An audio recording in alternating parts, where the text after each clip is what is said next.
The nagging question is, with so many people involved in the recovery operation, what happened to these individuals? And if they can't be found today, why not? According to Ivanovich, the discovery of the spherical-shaped cavity bitterly divided Project ISIS. Believing they had found the mythical chamber of knowledge, many argued for immediate excavation, but others voiced concern. They feared the tomb could be an alien Trojan horse. They warned that opening the hidden chamber could endanger the world. Uncertain what to do, the KGB did nothing. They sealed off the tomb, wiped all the traces of its location from the files. Reportedly, in 1981, Project ISIS was officially closed, but many of those associated with the project were never the same. There were reports of personality changes, shifts in religious beliefs, disappearances, even suicides. A pattern emerged. He was a physicist. He is working with the Russian government. They began a group. I wouldn't say it was a cult, maybe it was, I don't know. One night I came back from school and the whole place was a mess, and the papers on the floor, and they would just discuss the upcoming visit of, I guess, some extraterrestrials or some beings to Earth, and they would just prepare themselves for this kind of visit. And it was kind of scary because I mean, when I was a kid, I would believe in things like this.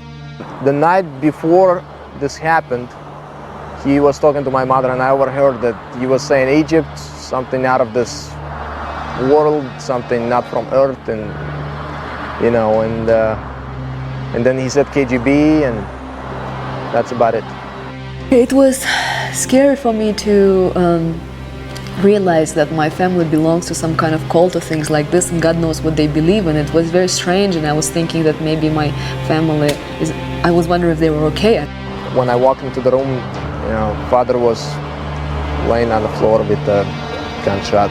I just know that they called themselves the followers. According to Ivanovich, the cult believed an alien expedition from Orion landed in Egypt in 10,500 BC. The alien who remained in Egypt and laid the foundation of civilization was worshipped as the god Osiris.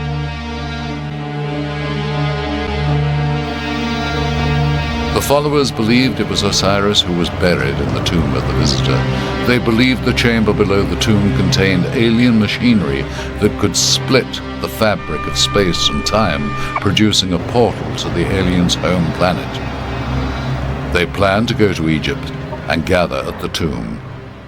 But deciphering the writings on the tomb wall, the cult believed the portal would open on April the 25th, 1985. The date matched the alleged disappearance of the tour group. Perhaps they were the cult of the followers. The barren site and wooden covering, perhaps it is the entrance to the tomb. But did these people come to Egypt seeking to be abducted? Or were they looking for a gateway to another world, a passageway to the stars? Questions that perhaps will never be answered. But one mystery appears to have been solved. A Russian TV station provided this tape to us.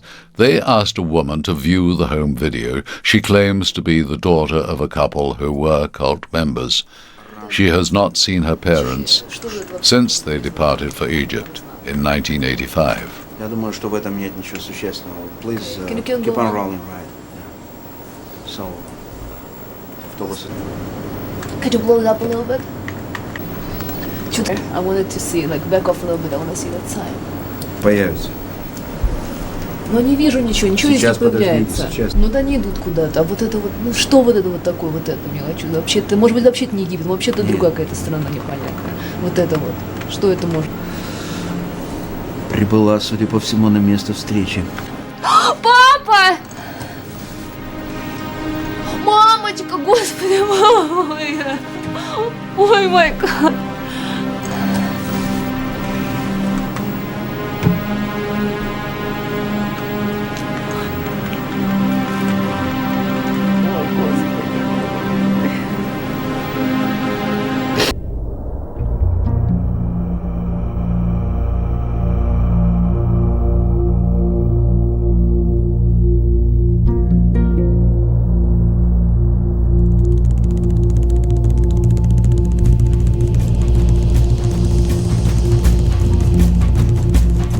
It has been said, to understand Egypt, one must find the strand of truth among the threads of myth, magic, and mysticism, all intertwined in the dusty tapestry of time. Perhaps it is the same with this story. Untangle the theory and speculation, and you will be left with the thin strand of truth.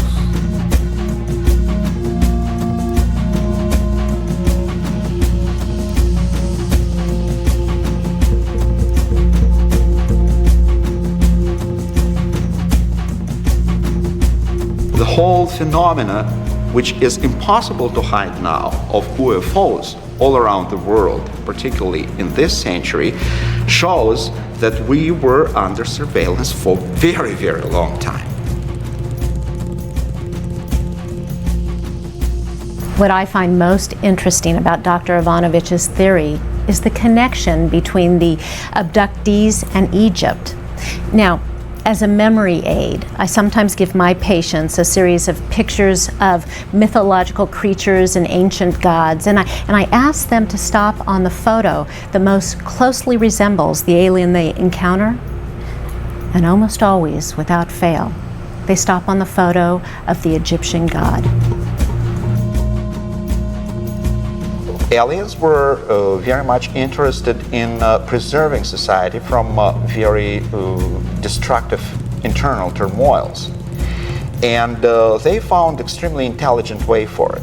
They introduced a religion which had the whole pantheon of gods as intelligent protectors. The whole world was based on the system of symbols which reflect the presence of intelligence, of beneficial intelligence outside the realm of terrestrial life. All major religions began as small cults, some with the beliefs as fantastic as the followers. Now, in the case of the followers, a dogma based on the worship of an alien who brought technical advances to humanity could make sense to a lot of people in this day and age. No, I don't believe the cult is finished. Even with the abduction, the mass disappearance, no, I think we will be hearing more from the followers.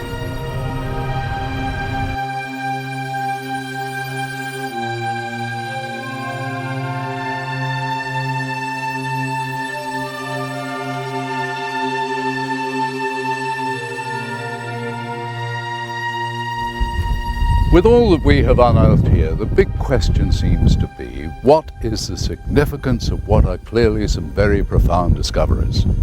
And will we ever know the full story? We hope you've gained some insights into what promises to be a continuing source of intrigue and controversy. Thanks for joining us. I'm Roger Moore. أكد القرآن الكريم على أنه توجد مخلوقات حقيقية غيرنا في السماوات وتعيش هناك، مثل قوله تعالى: ومن آياته خلق السماوات والأرض وما بث فيهما من دابة وهو على جمعهم إذا يشاء قدير. الشورى. بعض العلماء يفسرون أن لفظ دابة هنا يشير إلى مخلوقات غير الملائكة، لأن الله فرق بين الدواب والملائكة في آية أخرى: ولله يسجد ما في السماوات وما في الأرض من دابة والملائكة وهم لا يستكبرون. النحل.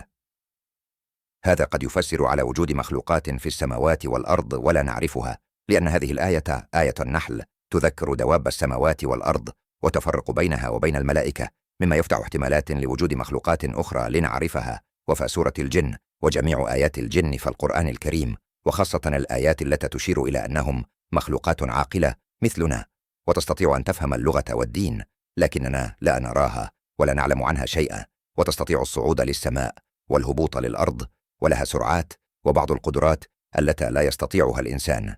وتقول سورة النحل الآية 8: والخيل والبغال والحمير لتركبوها وزينة ويخلق ما لا تعلمون. هذه الآية تشير إلى أن الله يخلق ما لا نعلمه، مما يؤكد وجود مخلوقات أخرى في الكون. وتقول سورة الإسراء آية 44: وتسبح له السماوات السبع والأرض ومن فيهما وإن من شيء إلا يسبح بحمده ولكن لا تفقهون تسبيحهم. هذه الآية تشير إلى تسبيح مخلوقات أخرى غير الإنسان والجن والملائكة، ليست في الأرض فقط ولكن أيضا في السماء.